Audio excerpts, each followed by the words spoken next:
right, let's go to Scotty Gomez with Elliotte Friedman. Well, Don was just waxing poetic of you, calling you the best game of the year. Was it?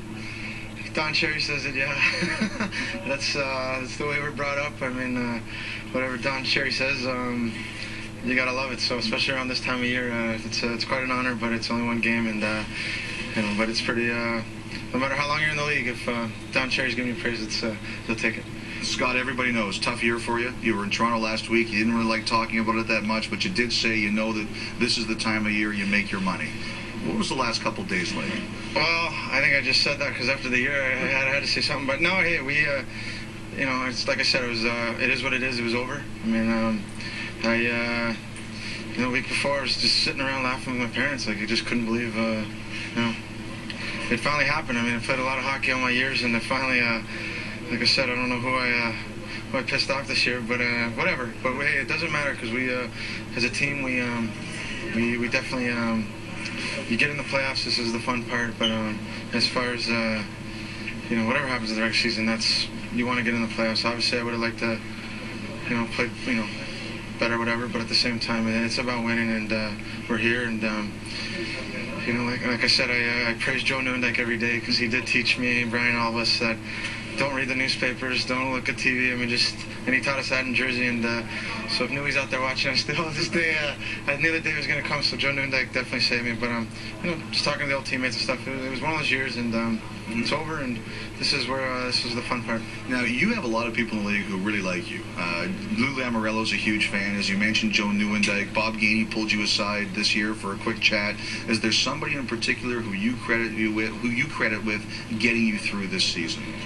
I could sit here, Jim McKenzie, Larry Robinson, Scotty Stevens, Claude Lemieux was definitely always in my ear, Bobby Holik. I mean, all the old guys. I mean, what are you going to do? I mean, there's still, still the tradition of the game. They're still the vets that taught me this. I still look up to them. And you bet. I mean, all those guys, all those guys, Jay Pandolfo, all those guys, I learned from them. And, it's just the way it is. I'm still that little... So besides the hair, I'm still that, that 19-year-old punk that they had to deal with every day. But, all those guys, especially Pepe was definitely all year long, Bobby, Jimmy Dowd. I mean, guys like that.